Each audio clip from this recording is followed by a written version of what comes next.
kay Donald Trump. Ang pagkakaiba lang namin ni Donald Trump, bagamat pareho tayong nanalo, si Donald Trump ay naiproklama. Balik, maraming salamat. Magandang gabi sa lahat. Hindi pa huhuli itong ating ginagawa. Alam naman ninyo that after the election, ako'y agad-agad na tumungo sa Netherlands, sa The Hague, hindi lamang upang makapiling ang napakapayak at very emotional birthday celebration ng ating pinakamamahal na Vice President Sara Duterte. Kung hindi binanggit ko po ito, long time ago, nung tayo nag-file ang ating candidacy, sinabi ko na that regardless of the outcome of the election, manalo man tayo o manalo, ako'y sadyang tutungo ng Davao upang magpasalamat kay Pangulong Rodrigo Roa Duterte. Subalit, alam naman nating lahat na sinalbahe ang ating Tatay Digong, kaya lamang hindi ko kinikilala yung anumang distansya o anumang layo. Kanya ako ay tumungo din agad-agad sa Netherlands, sa The Hague. Hindi man kami magkaharap ni Tatay Digong, nakakatiyak ako na malalaman niya at aabot sa kanya na naroroon ako upang magpasalamat, upang kamustahin siya, at upang makiisa sa napakasimpleng selebrasyon ng kaarawan ni Vice President Inday Sara. At ganun din, patuloy tayo sa pag-iikot. Nung bago ako nagpunta ng The Hague, ako ay nagpunta ng Davao. Alam niya nung ating mga kasamahan, yung Mexico at core members ng Hakbang ng Maisog.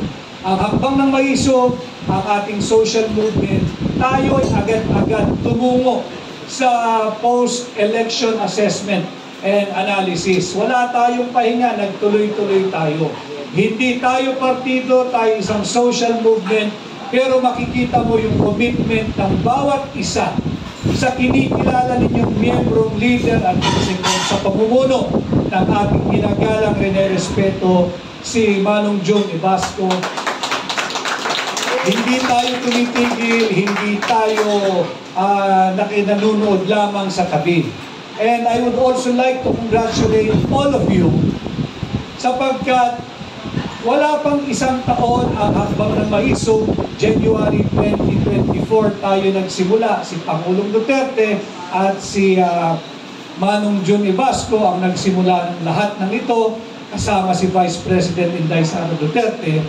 Wala pa mang isang taon, kayo ay nagkaroon na ng kandidato para senador noong October of 2024.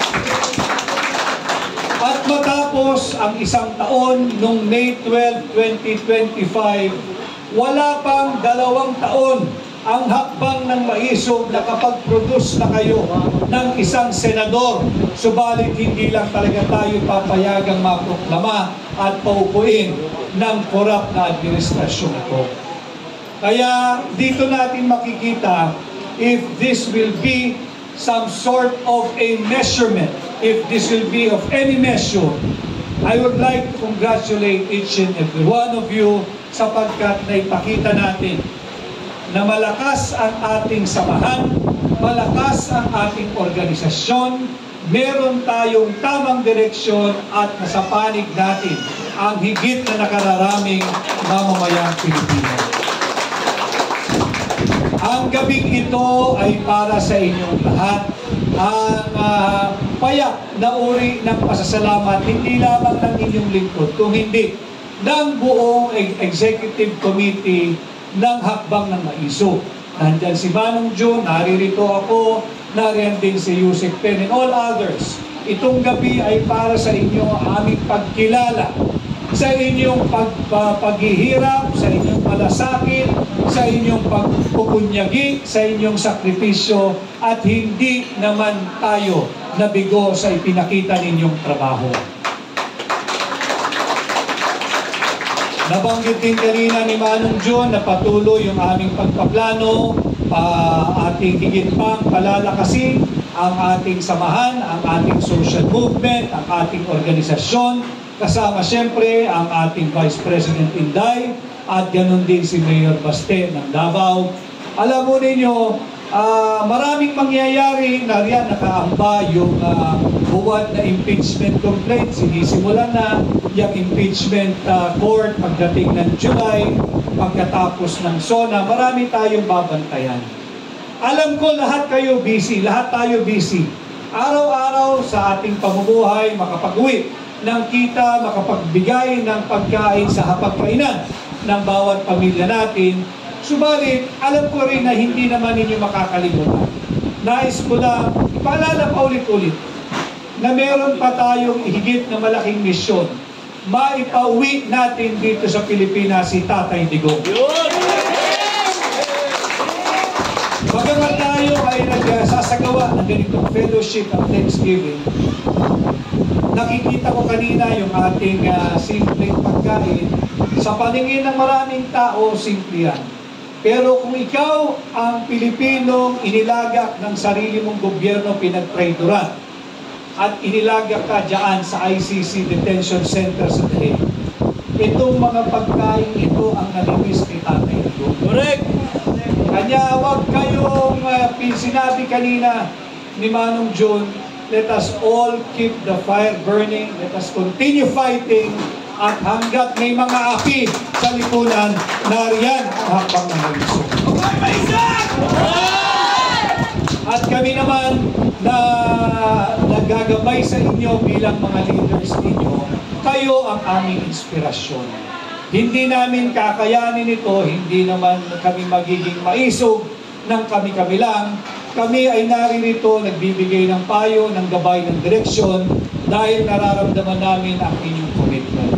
At napakaganda, napatunayan natin itong May 12, 2025, itong midterm election. Napatunayan natin na hindi kinakailangan ng bilyong piso o daang milyong piso para lumahok sa isang halalan at para manalo. Napatunayan yan ng hakbang ng Maisog. Pinatunayan nyo yan. Na kahit pala, salat tayo sa pananalapi, basta't nagtulong-tulong, hindi natin maramdaman ang kakulangan natin ng materyales. Basta't magkakasama tayo, kaya nating itawid, kaya nating harapin ang anumang pagsubok. At congratulations din sa ating lahat, sapagkat nung tinanggap ko ang hamon na pamunuan ang tunay at maisog na oposisyon, sinabi ko ito doon sa ating organizational meeting diyan sa Abad Santos na hindi ninyo ako mapapasayaw, hindi ako kakanta bagamat magaling akong kumanta.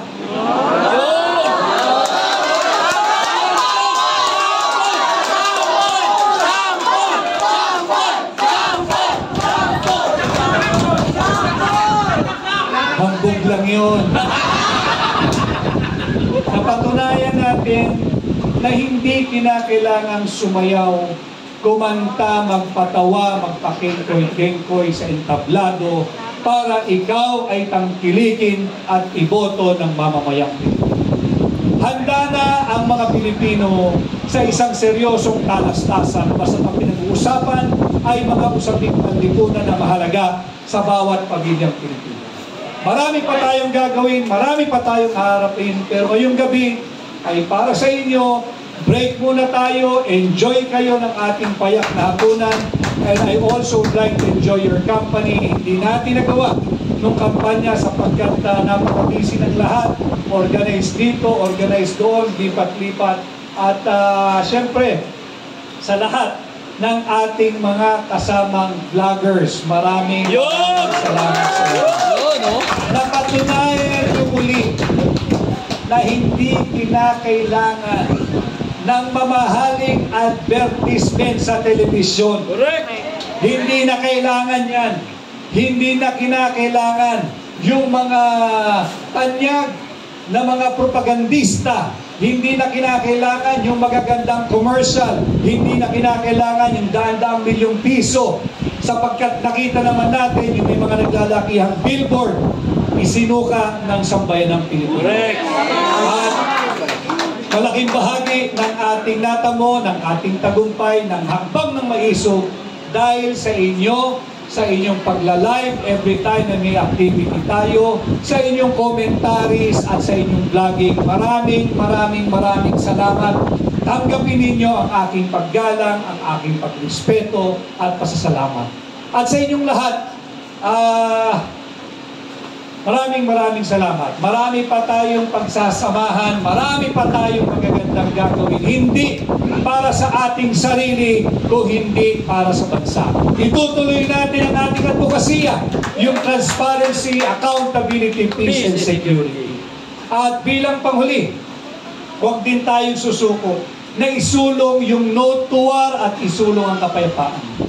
Nakita natin makailang linggo lamang yung 12-day war between Israel and Iran. Maganda, hindi tayo natutuwa na nangyari sa kanila yan. Subalit, if it's, kung matatawag natin kahit paanong blessing siguro, namulat ang Pilipino na sa gera walang panalo. Itong napipintong armadong sigalot, bunsod ng problema dyan sa South China Sea, na matagal na nating dinidiskurso sa hakbang ng maisog. Ni Pangulong Duterte, ng inyong lingkod, pinag-uusapan na natin ito. Higit na tumatak, higit na tumagos sa puso, sa isip, sa diwa ng higit na maraming Pilipino nung nakita nila yung bombahan ng yayari sa Iran at Israel. At lalong tumatak sa isipan ng mga Pilipino yung ating sinasabi. Hindi natin kaya makapagdigma, lalong-lalo na sa superpower, nuclear power at higanteng kapitbahay ng China. Napakalayo natin sa Israel in terms of progress, in terms of prosperity, in terms of military preparedness. Meron silang sinasabing high-tech na Iron Dome air defense system. Tumagos yung missile ng Iran. Imagine nyo tayo, wala tayo kahit 1% na kung anong meron. Air defense ang Israel. Hubad tayo. Higit natatagos ang missile kapag meron tayong pinasok na digmaan na hindi naman natin itaas. Ito ang ating ipamulat sa lahat ng ating makakausap. Ito rin ang magiging direksyon ng hakbang ng maisog. Ating ipamulat, patuloy na panawagan. Dito sa mapang-aping administrasyon ito, hindi natin kinakailangan ang gera. Kinakailangan natin, murang pagkain, yun pa rin. Murang pagkain, murang bilihin, murang kuryente, peace and order, labanan ng droga, pababain ang kriminalidad. Hindi natin kinakailangan ng digmaan. At yan ang patuloy natin gagawin sa patuloy nating paglilibot, pati yung ating mga kasama sa hakbang na maisog international, ating patuloy na iikutan at naharapin, pasalamatan sila at patuloy na i-organisa. Of course, hindi naman agad-agad sapagkat medyo mahal din ang pamasahe. At ganun din dito sa loob ng ating bansa. Tayo nang galing na ng Jensan, tayo nang galing na sa Cebu, kanina ay nanggaling tayo sa Region 3, ginanap sa Angeles at ngayon naman dito tayo sa NCR. At magpapatuloy tayo sa Davao nung ating ginawa, I think, 1 week after election, late sa Davao. Immediately after the election, di naman tayo nakaramdam ng pagod sapagkat alam natin lahat na tayo, kayo ang nagtagumpay, panalo ang hakbang ng maisog, hindi lang talaga tayo hahayaang maproklama. Subalit, alam natin yan, alam natin ang ating pinapasok bago tayo nagdesisyon, bago natin tinanggap ang hamon. And again, enjoy tayo ngayong gabi, our simple and humble way, but with all sincerity of extending our sincere gratitude to all of you. Maraming salamat. Mahal ko kayong lahat. Mabuhay ang hakbang ng maisog. Magandang gabi. Once again, magbigay-pugay po tayo sa The People's Choice